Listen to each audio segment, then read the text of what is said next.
जय श्री कृष्ण। हर हर महादेव। स्वागत है आप सभी का आपके अपने चैनल हमारे संस्कार में। आज हम आपके लिए लेकर आए हैं सर्व पितृ अमावस्या पर सुनी जाने वाली कथा। इसका क्या महत्व है, इसे क्यों सुना जाता है और क्या है इस कथा में जिससे कि हमारे पितरों को मोक्ष मिलता है, और किसने पहले इस कथा को सुना है और उन्हें क्या फल मिला है। लेकिन आगे बढ़ने से पहले आप सभी से अनुरोध है कि जो चैनल पर नए हैं वो चैनल को सब्सक्राइब करें, वीडियो को लाइक करें, ज़्यादा से ज़्यादा शेयर करें, बेल आइकन को भी अवश्य ही दबाएं। कमेंट्स बॉक्स में जय श्री कृष्ण, ओम पितृदेवताभ्यो नमः, हर हर महादेव अवश्य ही लिखें, क्योंकि पितरों को प्रसन्न करने का इस साल का ये आखिरी मौका है। अमावस्या तो कई आएंगी, लेकिन सर्व पितृ अमावस्या साल भर में एक बार ही आती है। अब चलते हैं कथा की ओर। आज हम आपको पितृपक्ष की सर्व पितृ अमावस्या की पावन, पवित्र और महान कथा सुनाने जा रहे हैं। इसीलिए आप सभी से अनुरोध है कि इसे पूरा सुने और ध्यानपूर्वक सुने। प्राचीन समय की बात है, पितृपक्ष का अवसर था। उस पर एक जिज्ञासु ब्राह्मण के मन में अनेकों प्रश्न जन्म ले रहे थे। आखिर पितृपक्ष का महत्व क्या है? श्राद्ध और तर्पण क्यों किया जाता है? पूर्वजों की आत्माओं को शांति देने के लिए यह सब गतिविधियां, यानी कि यह सारे कर्मकांड क्यों जरूरी हैं? इन्हीं प्रश्नों के उत्तर पाने के लिए उस ब्राह्मण ने ध्यानस्थ होकर, यानी कि समाधिस्थ होकर, धर्मराज यम का आवाहन किया। उसकी सच्ची श्रद्धा और उसके मन में उठते हुए प्रश्नों को देखकर यमराज वहां सहसा प्रकट हो गए। ब्राह्मण ने आदरपूर्वक यमराज को प्रणाम किया और हाथ जोड़कर बड़े विनम्र स्वर में पूछा कि हे धर्मराज, कृपया बताइए कि पितृपक्ष का इतना अधिक महत्व क्यों माना जाता है? हम पितरों का श्राद्ध, तर्पण और पिंडदान क्यों करते हैं? क्या वास्तव में इन क्रियाओं के करने से हमारे पूर्वजों को शांति और मुक्ति मिलती है? यमराज ने पहले सोचा, फिर गंभीर किंतु करुणामय स्वर में उत्तर दिया कि हे ब्राह्मण, तुमने अत्यंत महत्वपूर्ण प्रश्न पूछा है जिसमें सबकी भलाई है। पितृपक्ष पूर्वजों को समर्पित वह पावन काल होता है जब संतान अपने पितरों के प्रति कृतज्ञता व्यक्त करती है। श्राद्ध और तर्पण के द्वारा उन्हें तृप्ति और मुक्ति प्रदान की जाती है। इसके महत्व को भली भांति समझाने के लिए मैं तुम्हें एक प्राचीन और पौराणिक कथा सुनाता हूँ, उसे ध्यानपूर्वक सुनो। यह कथा गरुड़ पुराण में वर्णित है और पितृपक्ष के महात्म्य को उजागर करती है, यानी उसके बारे में बताती है। जो भी मनुष्य इस कथा को ध्यानपूर्वक, विश्वास और श्रद्धा के साथ सुनता है, उसके मैं 32 अपराध माफ़ कर देता हूँ। ऐसे मनुष्य की कभी दुर्गति नहीं होती। उसके पितृ उससे संतुष्ट और प्रसन्न रहते हैं और अपने वंशजों को लंबी आयु तथा धन धान्य का वरदान प्राप्त करते हैं। इसीलिए हे ब्राह्मण, तुम इस कथा को ध्यान से और एकाग्रचित होकर सुनो। यमराज इतना कहकर उस ब्राह्मण को एक प्राचीन घटना सुनाने लगे।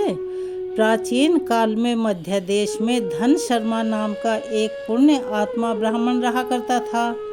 वो सत्यनिष्ठ, सदाचारी और वेद शास्त्रों का गहन ज्ञाता था। उनके स्वभाव में पाप का लेश मात्र भी नहीं था, छल कपट भी नहीं था। भगवान विष्णु में उनकी गहरी आस्था और प्रेम था और वे प्रतिदिन नियम पूर्वक विधि विधान से पूजा पाठ किया करते थे। एक दिन की बात है, श्रावण की वर्षा ऋतु बीत चुकी थी और भादों का महीना चल रहा था। धन शर्मा श्राद्ध के लिए आवश्यक कुशा, जो कि एक पवित्र घास होती है, और अन्य सामग्री लेने के लिए पास के एक घने वन में चला गया। दोपहर का समय था और वन में दूर दूर तक सन्नाटा फैला हुआ था। केवल पत्तों की सरसराहट और वहां पर सन्नाटे की वजह से कुछ पक्षियों की चहचहाने की आवाज़ सुनाई पड़ रही थी। धन शर्मा मन ही मन मंत्रों का जाप करते हुए निर्भीक भाव से जंगल में आगे बढ़ रहे थे। धन शर्मा वन में कुछ एकत्र कर ही रहे थे कि अचानक उनकी दृष्टि एक अद्भुत किंतु डराने वाले दृश्य पर पड़ी। सामने कुछ ही दूरी पर विशाल वृक्ष के नीचे 3 आकृतियां खड़ी थी। पहले तो धन शर्मा को विश्वास ही नहीं हुआ। वे 3 मानव जैसी आकृति के प्राणी थे, परंतु उनके स्वरूप बड़े भयंकर थे। वास्तव में वे 3 मनुष्य नहीं, 3 महाप्रेत थे, जिनका रूप देखकर सामान्य मनुष्य डर के मारने बेहोश हो जाता। धन शर्मा ने उन प्रेतों को ध्यान से देखा। उनके केश यानी बाल बिखरे और सीधे ऊपर को खड़े हुए थे, मानो कई वर्षों से या सदियों से संवारे ही ना गए हों। उनकी आंखें अंगारों के जैसी लाल लाल चमक रही थी और दांत काले रंग के और अति लंबे दिखाई दे रहे थे, नुकीले जैसे किसी जंगली पशु के हों। तीनों के शरीर अत्यंत कृश यानी कमजोर और मरियल से थे। उनका पेट पीछे कमर में लगा हुआ था और ऐसा महसूस होता था जैसे हड्डियों का सिर्फ ढांचा ही बचा हो। उनके शरीर की सारी नसें उभरी हुई थी और वे पीड़ा से जान पड़ते थे। धन शर्मा ने इतने भयानक प्राणियों को एक साथ पहले कभी भी नहीं देखा था, परंतु सोचने की और आश्चर्य की बात यह थी कि इतने भयंकर दृश्य के बावजूद धन शर्मा तनिक भी भयभीत नहीं हुए, अर्थात नहीं डरे, क्योंकि उनके मन में ईश्वर का दृढ़ आश्रय था और सत्य पर दृढ़ता से अडिग विश्वास। उन्होंने अपने भीतर साहस जुटाया और आगे बढ़कर उन प्रेतों से बात करने का फैसला लिया। धन शर्मा धीमे कदमों से उनके पास गए और तीनों प्रेतों ने भी उसे देखा और एक क्षण को मानो वो स्थिर हो गए कि एक साधारण मानव उनकी ओर कितना निडर होकर आ रहा है। धन शर्मा ने पूछा कि भाई तुम लोग कौन हो और तुम्हारी यह नारकीय अवस्था कैसे हुई? तुम्हें इस भयंकर योनि में कौन सा कर्म ले आया, यानी तुम लोगों ने ऐसा क्या किया कि तुम प्रेत योनि में आ गए? एक पल को तो धन शर्मा का प्रश्न सुनकर तीनों प्रेत चुप रहे। उनके गले से मानो घुटी घुटी सी आवाज निकल रही थी। धन शर्मा ने अपना परिचय देते हुए कहा, मैं एक ब्राह्मण हूँ और भगवान विष्णु का दास हूँ। मैं तुम लोगों को देखकर चिंतित हो गया हूँ और मैं डर से व्याकुल और बहुत दुखी भी हूँ, किंतु साथ ही मैं दया का पात्र भी हूँ। तुम मेरी रक्षा करो। अगर तुम लोग मुझ पर कृपा करोगे और मेरी रक्षा करोगे तो भगवान विष्णु तुमसे भी प्रसन्न होंगे और तुम सबका भी कल्याण करेंगे। धन शर्मा पूरी श्रद्धा से बोलते जा रहे थे और उनके मन में विश्वास था कि भगवान विष्णु उसका अहित कभी नहीं होने देंगे। भगवान विष्णु बड़े दयालु हैं, वे ब्राह्मणों के हितैषी हैं। जो भी भक्तों पर दया करता है विष्णु उस पर अनुग्रह करते हैं। श्री हरि की महिमा अपरंपार है। उनका श्याम वर्ण अलसी के फूल के समान नीला है। वे पीतांबर धारण करते हैं। उनके नाम के श्रवण मात्र से सारे पाप नष्ट हो जाते हैं। वे अनादि और अनंत हैं। शंख चक्र और गदा धारण करने वाले अविनाशी भगवान हैं, यानी कि उनका कभी नाश नहीं होता। उनके नेत्र कमल के समान सुंदर हैं और वे प्रेत आत्माओं तक को मोक्ष प्रदान करने की शक्ति रखते हैं। यमराज ने ब्राह्मण को कथा सुनाते हुए कहा, हे ब्राह्मण, जैसे ही धन शर्मा के मुख से भगवान विष्णु का पवित्र नाम निकला, वैसे ही उन पिशाच रूपी प्रेतों के हृदय में आश्चर्यजनक परिवर्तन होने लगा। अब तक क्रोध और पीड़ा से भरे जो प्रेत धन शर्मा के सामने खड़े थे, वे केवल विष्णु नाम के प्रभाव मात्र से संतुष्ट और शांत दिखाई देने लगे। उनके विकराल चेहरे के भाव बदलते गए। जो आंखें क्रोध से लाल थी, उनमें अब कोमलता झलकने लगी थी। जो रूखे शरीर दया भाव से विहीन थे, उनमें अब करुणा और उदारता का संचार होने लगा था। वासुदेव श्री हरि के नाम मात्र से उनके हृदय पवित्र हो गए। धन शर्मा के भक्ति भरे वचनों ने उन प्रेतों को अभिभूत कर दिया। धीरे धीरे तीनों प्रेतों के चेहरे पर प्रसन्नता की छाया दिखाई देने लगी, यानी वे प्रसन्न मुद्रा में आ गए। ऐसा प्रतीत होता था कि मानो एक ठंडी शांत लहर उन तप्त आत्माओं पर पड़ रही हो। फिर वे प्रेत मानवीय वाणी में बातें करने को उद्यत हुए। उनमें से एक प्रेत ने कहा, हे विप्र, केवल तुम्हारे दर्शन मात्र से और भगवान श्री हरि का नाम सुनने से हमारे हृदय का भाव क्षण भर में बदल गया। अभी कुछ पल पहले तक हम क्रोध, दुख और व्यथा की अग्नि में जल रहे थे, किंतु तुम्हारे आते ही हमारी अवस्था यानी कि हमारी दशा दूसरी हो गई। अब हमारी वृत्ति में दया जाग उठी है, मन में शांति का अनुभव हो रहा है। निसंदेह एक सच्चे वैष्णव पुरुष के समागम सारे पापों को दूर भगा देता है। तुम्हारे जैसे विष्णु भक्त का सच्चा संग यानी कि सत्संग जीवन में कल्याणकारी परिवर्तन ले आता है और पाप के अंधकार को दूर करके यश व पुण्य का प्रकाश फैला देता है। तीनों प्रेतों ने धन शर्मा के प्रति कृतज्ञता से सिर झुकाया। फिर एक ने कहा, हे ब्राह्मण देव, तुमने हमारे प्रति दया दिखाई है, अतः हम अपना परिचय तुमसे छिपाना नहीं चाहेंगे। हमारे इस भयंकर रूप और दुर्दशा का कारण जानकर ही तुम समझ पाओगे कि हम पर कैसी मुसीबत आई हुई है। और सुनो, हम कौन हैं और हमें यह नारकीय अवस्था यानी कि प्रेत योनि क्यों मिली। धन शर्मा ने ध्यान से उनकी ओर देखा और सिर हिलाकर सहमति जताई और कहा कि बताओ। तीनों प्रेत अब बारी बारी से अपनी आप बीती सुनाने लगे। सबसे पहले पहला प्रेत आगे आया और बोला, मेरा नाम कृतघ्न है, क्योंकि पूर्व जन्म में मैं बड़ा कृतघ्न था। मैंने अपने माता पिता तक का आदर नहीं किया, कभी उनके लिए श्राद्ध तर्पण नहीं किया। मैं सदा अपनों का उपकार भूलता रहा, गुरुजनों और बड़ों का अनादर करता रहा। मेरी कृतघ्नता से मेरे पितृगण भी मुझसे असंतुष्ट और हमेशा क्रुद्ध रहे यानी गुस्से में रहे। इन्हीं पापों के फलस्वरूप मृत्यु के बाद मुझे यह कठोर दंड मिला और इस प्रेत योनि में भटकना पड़ रहा है। दूसरे प्रेत ने अपनी व्यथा यानी कि अपनी परेशानी सुनाई। मेरा नाम विदयवत है। पूर्व जन्म में मैं हरिवीर नामक राजा था, पर घोर अभिमानी और नास्तिक होने के कारण अधर्म करता रहा। ना कभी देव पूजन किया, ना गुरु ब्राह्मणों का सम्मान किया, ना कोई दान धर्म किया। मैं रोज बिना पूजा पाठ के भोजन करता और विद्वानों की निंदा किया करता था। मैंने अपने पितरों को भी कभी याद नहीं किया, ना उनके निमित्त श्राद्ध तर्पण और पिंडदान किया। इन सभी पापों के चलते इन्हीं के कारण मौत के बाद नरक की यातनाएं भोगी और फिर प्रेत योनि में आ पड़ा।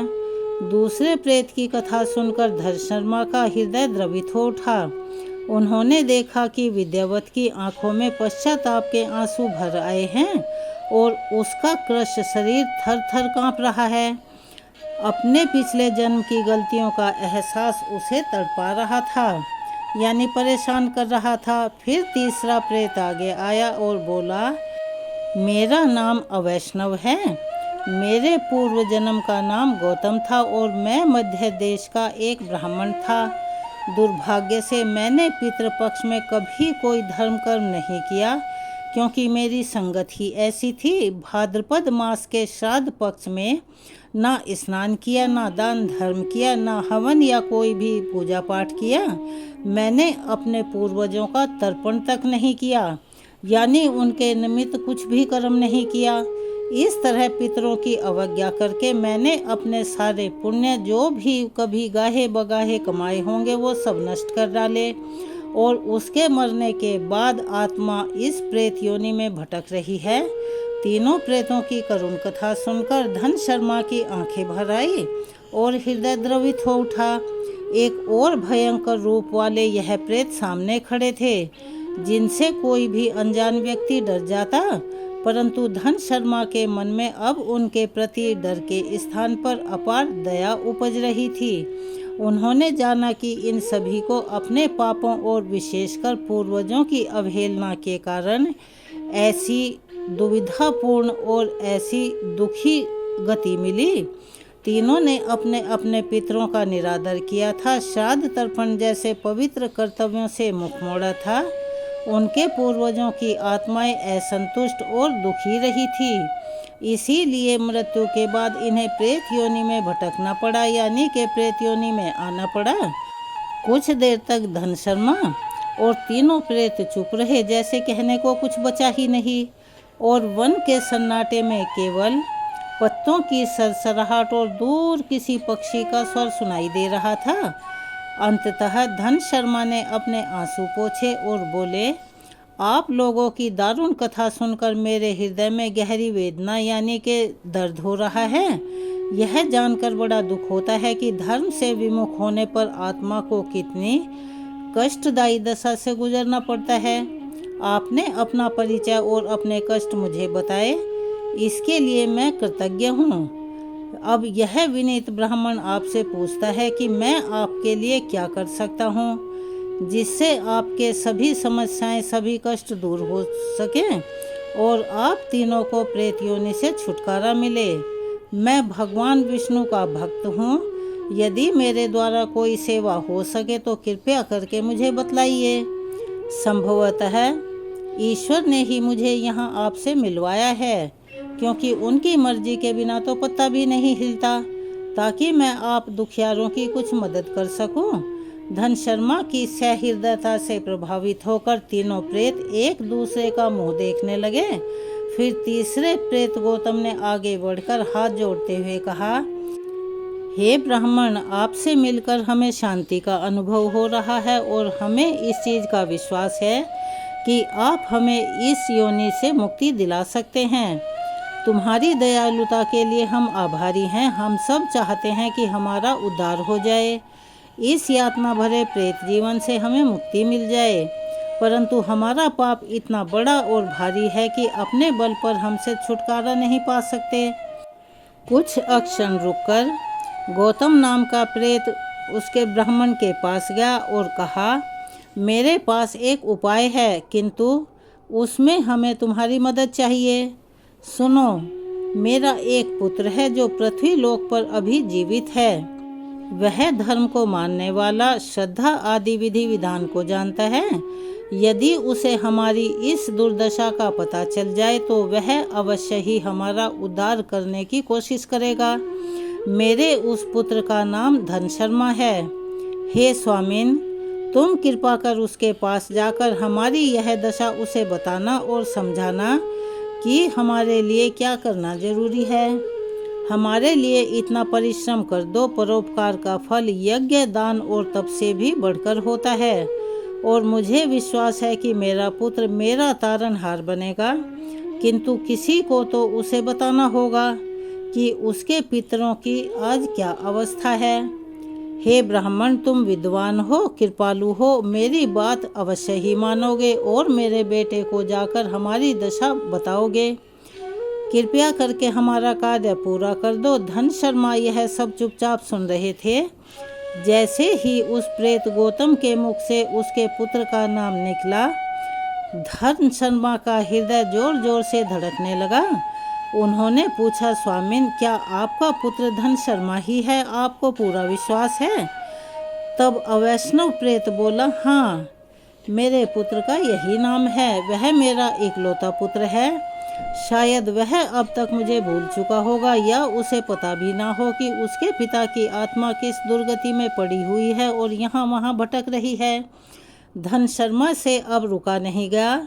वो भाव विह्वल होकर प्रेत के चरणों में गिर पड़ा और रोते हुए बोला, पिताजी, मैं ही आपका अभागा पुत्र धन शर्मा हूँ, और मैं इतना अभागा हूँ कि आपको पहचाना नहीं और अब तक आपके कष्टों को दूर नहीं कर पाया। पुत्र होकर भी आपके काम नहीं आ सका। इससे बड़ा पाप भला और क्या होगा? कृपया करके मुझे क्षमा करें। यह सुनकर प्रेत गौतम की आंखों में भी आंसू छलक आए और वो विस्मय और आनंद मिश्रित स्वर में बोले, वत्स, तुम सचमुच मेरे पुत्र हो। निश्चय ही भगवान ने तुम्हें हमारी मुक्ति का साधन बनाकर यहाँ पर भेजा है। फिर गौतम ने गहरी सांस लेकर कहा, बेटा, अब रोना बंद करो। ईश्वर की कृपा से तुम्हें हमारा उद्धार करना है। मैं तुम्हें बताता हूँ कि तुम्हें करना क्या चाहिए। प्रेत गौतम ने कहा, वत्स, पितृपक्ष की अमावस्या के दिन, जिसे महालया अमावस्या भी कहा जाता है, विधि विधान पूर्वक श्राद्ध कर्म करना। सबसे पहले पवित्र नदी में स्नान करके संकल्प लेना, फिर हमारे नाम से पिंडदान और तिलांजलि अर्पित करना, अर्थात आदर पूर्वक 10 ब्राह्मणों को स्वादिष्ट भोजन कराना और विशेषतः मीठी खीर का प्रसाद देकर उन्हें तृप्त करना। अंत में श्रद्धा पूर्वक दान दक्षिणा देना, जितनी भी तुम्हारी सक्षमता हो। 7 मिट्टी के घड़ों को स्वच्छ जल से भरकर पितरों के नाम पर दान करना। ऐसा करने से हमारी 7 पीढ़ियों तक के पितृगण तृप्त होकर मुक्ति प्राप्त करेंगे। अपने सामर्थ्य के अनुसार गौदान, अन्नदान तथा वस्त्र आदि का दान भी अवश्य ही करना, जिससे तुम्हारा पुण्य अक्षय होगा और हमारी मुक्ति का मार्ग खुलेगा। धन शर्मा ने सिर झुकाकर कहा, पिताजी, आपकी आज्ञा के अनुसार मैं पूरा प्रयास करूंगा। आपकी कृपा से अवश्य मुझे सफलता मिलेगी। धन शर्मा ने तीनों प्रेतों की ओर कर्तव्य भाव से देखा, उन्हें हाथ जोड़कर अपने पिता तथा दोनों अन्य प्रेतों को प्रणाम किया और दृढ़ और निश्चित स्वर में कहा, मैं अभी जाता हूँ और पूरी तैयारी करता हूँ। अगली अमावस्या आने ही वाली है। मैं श्राद्ध कर्म में कोई भी कोर कसर नहीं छोड़ूंगा। आप सब अपनी कृपा बनाए रखें और मुझे आशीर्वाद दें कि मैं अपने इस कार्य में सफल हो सकूं। धन शर्मा ने तुरंत अपने घर लौटकर श्राद्ध की तैयारी शुरू कर दी और नियत तिथि आने पर पितृपक्ष की अमावस्या की शुभ सुबह वे पवित्र नदी में स्नान करके सूर्य को अर्घ्य तथा पितरों के लिए तिलांजलि अर्पित करके आए। फिर घर पर विधि विधान से श्राद्ध कर्म किया। उन्होंने अपने पितामह आदि पितरों के निमित्त श्रद्धापूर्वक पिंडदान किया और जल तर्पण भी दिया। इसके बाद आदर पूर्वक 10 ब्राह्मणों को खीर समेत पौष्टिक भोजन करवाया तथा दक्षिणा प्रदान की। अंत में 7 मिट्टी के घड़े पानी से भरकर पितरों के नाम पर दान कर दिए और साथ ही जरूरी वस्तुओं का दान दक्षिणा भी किया। धन शर्मा ने पूरे मनोयोग से, यानी कि अपने मन से और श्रद्धा से प्रार्थना की कि उसके पितृगण तृप्त हों और जो मैंने पुत्र रूप में उनके निमित्त ये दान कर्म किए हैं, श्राद्ध कर्म किए हैं, वो उन्हें अर्पित हों और उन्हें मुक्ति प्राप्त हो। श्राद्ध कर्म संपन्न होने के बाद धन शर्मा के मन में आशा की एक किरण जागी कि अब उन प्रेत आत्माओं को शांति और मुक्ति मिल जाएगी। उसी संध्या काल वह पुनः उस घने वन की ओर चल पड़े जहाँ उसकी भेंट उन 3 प्रेतों से हुई थी।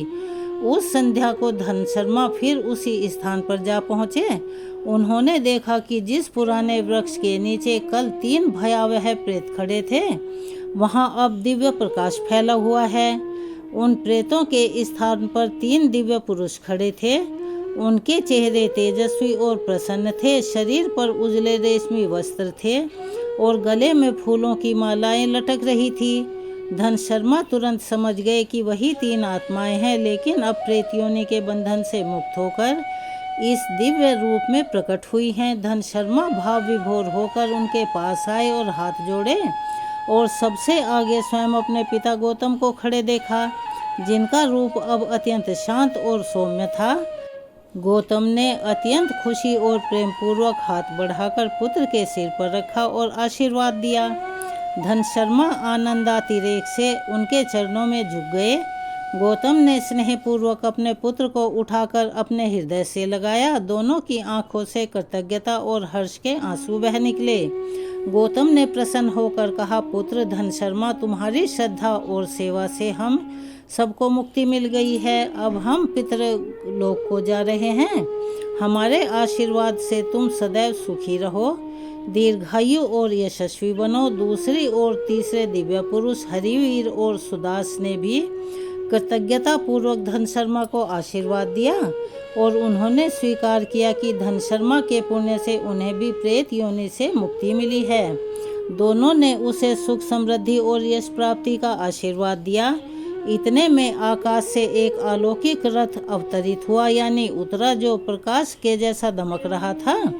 यमदूतों और विष्णुदूतों जैसे दिव्य सहायकों ने प्रकट होकर उन मुक्त आत्माओं का स्वागत किया। तीनों दिव्य पुरुष यानी कि वे पितृगण उस रथ पर सवार हो गए। विदा लेते समय गौतम ने प्रेम भरी दृष्टि से पुत्र की ओर देखा और हाथ हिलाकर आशीर्वाद दिया। धन शर्मा की आंखों से आनंद के आंसू बह रहे थे और हृदय में अपने पितरों के प्रति श्रद्धा व प्रभु के प्रति धन्यवाद के भाव उमड़ रहे थे। कुछ ही पलों में वह दिव्य विमान देखते देखते आकाश मार्ग से प्रस्थान कर गया, यानी आंखों से ओझल हो गया। संध्या का स्वर्णिम प्रकाश धीरे धीरे मध्यम पड़ रहा था। धन शर्मा देर तक उसकी ओर निहारते रहे जहां उनके पूर्वज अंतर ध्यान हुए थे। उनके मन में अपार शांति थी। उन्होंने ईश्वर को प्रणाम किया और घर वापस लौट आए। तभी यमराज की आवाज़ फिर से सुनाई दी, इस प्रकार हे ब्राह्मण, धन शर्मा ने अपने पिता सहित 3 पितृ शापित आत्माओं का उद्धार किया। श्राद्ध, तर्पण और दान की महिमा से उन्हें प्रेत योनि से मुक्ति मिली और पितृलोक में स्थान प्राप्त हुआ। ब्राह्मण ने हाथ जोड़कर कृतज्ञता पूर्वक कहा, धर्मराज, इस अद्भुत कथा ने मेरी आंखें खोल दी। अब मैं भली प्रकार से समझ गया हूँ कि पितृपक्ष में श्राद्ध तर्पण करना कितना जरूरी है और मैं यह वचन देता हूँ कि अपने पितरों के प्रति कभी भी उदासीन नहीं होऊंगा। सदैव श्रद्धा भक्ति से उनका श्राद्ध करूँगा। यमराज ने प्रसन्न होकर आशीर्वाद दिया और तथास्तु कहा। जो भी इस कथा को सुनकर पितृ कर्म में प्रवृत्त होगा उसके पितर अवश्य प्रसन्न होंगे, उसे सुख समृद्धि का आशीर्वाद देंगे। इसके साथ ही धर्मराज यम अंतर्ध्यान हो गए। इस प्रकार पितृपक्ष की यह पावन पवित्र कथा यहाँ पर पूरी होती है और इस कथा से हमें यह शिक्षा मिलती है कि अपने पितरों के प्रति श्रद्धा और कृतज्ञता व्यक्त करना अति आवश्यक है। पूर्वजों का सम्मान करके विधि पूर्वक श्राद्ध, तर्पण, दान, पिंडदान करके न केवल उनकी आत्माओं को शांति मिलती है बल्कि उनकी प्रसन्नता से जब वो प्रसन्न होते हैं हमारे जीवन की सभी बाधाएं, कष्ट दूर होते हैं और कुल का कल्याण होता है। हर वर्ष आने वाले पितृपक्ष हमें यह याद दिलाता है कि हमारे अस्तित्व की जड़ें हमारे पूर्वजों में हैं। उनकी आत्मिक शांति के लिए किया गया छोटा सा प्रयास भी हमारे लिए अनंत पुण्य और आशीर्वाद लेकर आता है।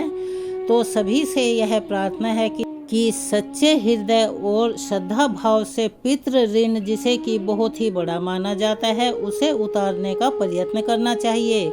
और हमें उम्मीद है कि आपको यह पौराणिक कथा रोचक तथा हृदय स्पर्शी यानी मन को छूने वाली लगी होगी।